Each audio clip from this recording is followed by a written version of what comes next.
महाभारत हिंदू धर्म ग्रंथ का एक ऐसा ग्रंथ है जिसमें कि मानव जीवन का गुण छुपा है, चाहे वो नीति, धर्म, कर्तव्य पालन तथा शत्रुता और मित्रता की हो।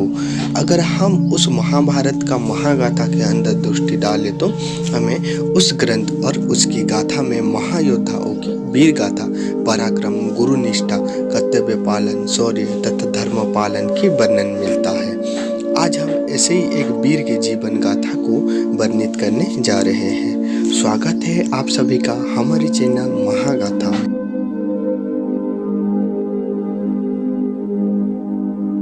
एक ऐसे महायोद्धा जो कि गुरु बिना ही गुरु की निष्ठा से चरम लक्ष्य तक पहुंच गए थे, जिस वीर का नाम है एकलव्य। बहुत पहले की बात है, उत्तरी भारत के सिंहबीरपुर के वन में निषाद भील राजा हिरण्यधनु के यहाँ जन्म एकलव्य। उनका बाल्य जीवन सिंहबीरपुर के सुंदर हरियाली वन के अंदर हंसती खेलती वन की पेड़ पंछी तथा वहाँ की झूमती हुई फूल और सुंदर उपवन के स्नेह छोटे जीव जंतु के बीच कटा। एकलव्य बाल्यावस्था से ही अति साहसी और निष्ठावान थे। उनके पिता हिरण्यधनु निषाद सिंहबीरपुर के राजा थे। उनके राज्य में सभी सुख से जीवन व्यतीत करते थे। वे एक अच्छे, न्यायवान, धर्मपालन तथा प्रजावत्सल राजा थे। राजा हिरण्यधनु बड़े ही वीर और पराक्रमी थे।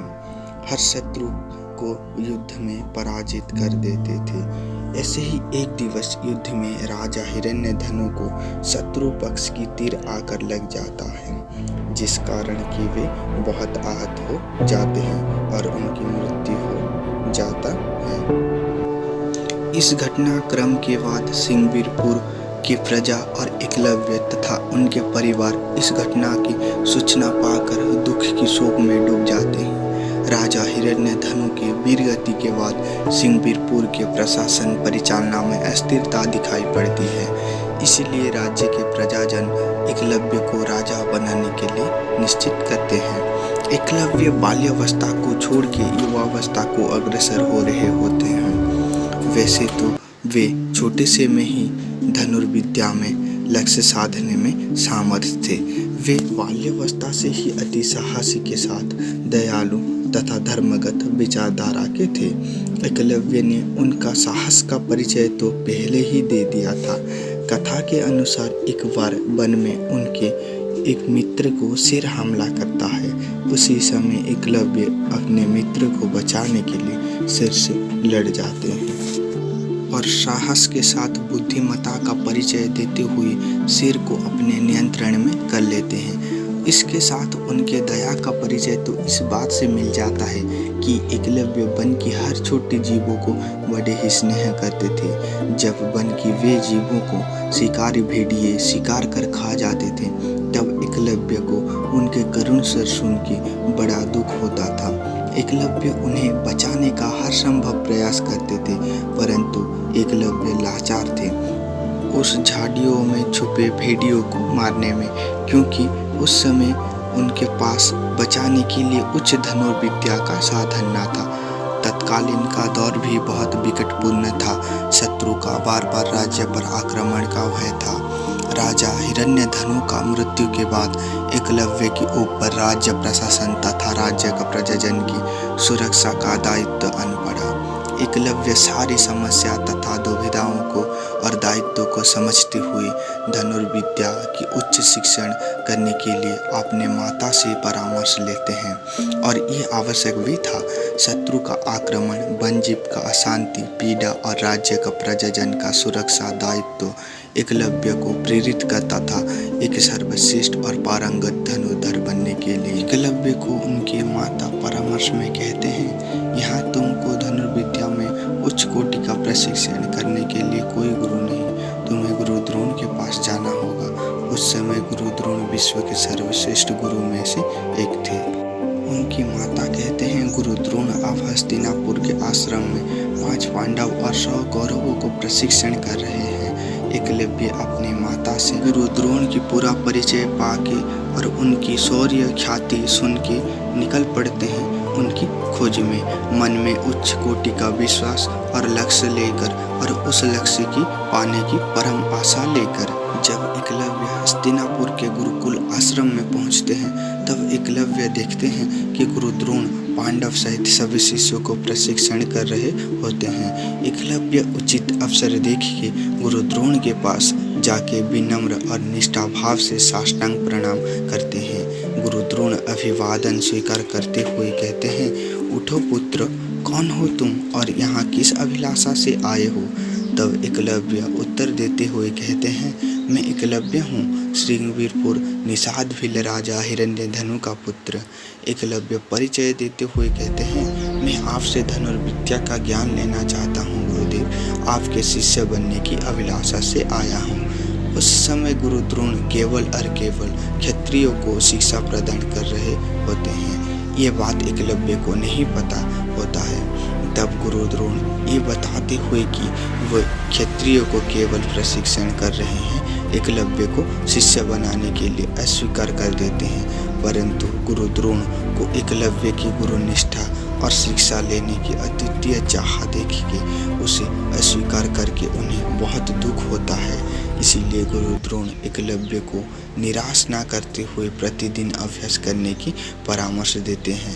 तब एकलव्य स्वीकार होने के बावजूद निराश ना होते हुए गुरु द्रोण की वाणी और परामर्श मन में धारण कर गुरु को निष्ठा अभिवादन करके चले जाते हैं घने वन के अंदर एक जनशून्य स्थान पर, और गुरु द्रोण की एक मिट्टी का प्रतिमा बनाकर उस प्रतिमा के आगे प्रतिदिन स्तुति और फूल अर्पण करके हर दिवस वे धनुर्विद्या की अभ्यास करते रहे।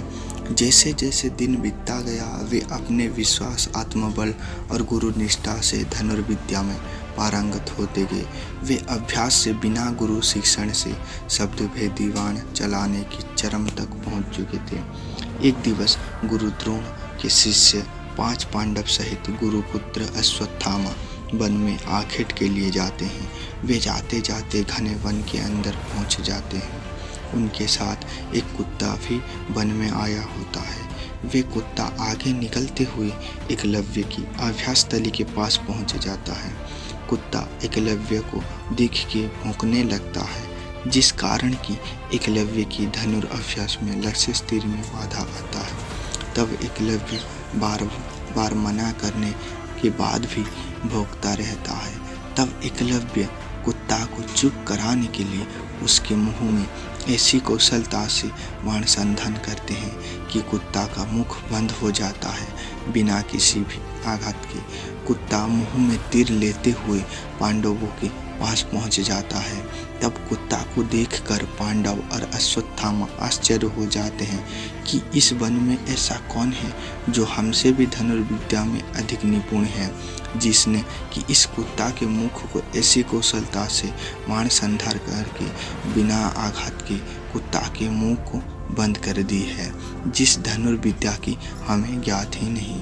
ये घटनाक्रम देखकर वे वन में उस धनुर्धारी की संधान में आगे जाते हैं। वे आगे जाकर देखते हैं कि एक युवक वनवासी के वेशभूषा में धनुर्विद्या का अभ्यास कर रहा होता है।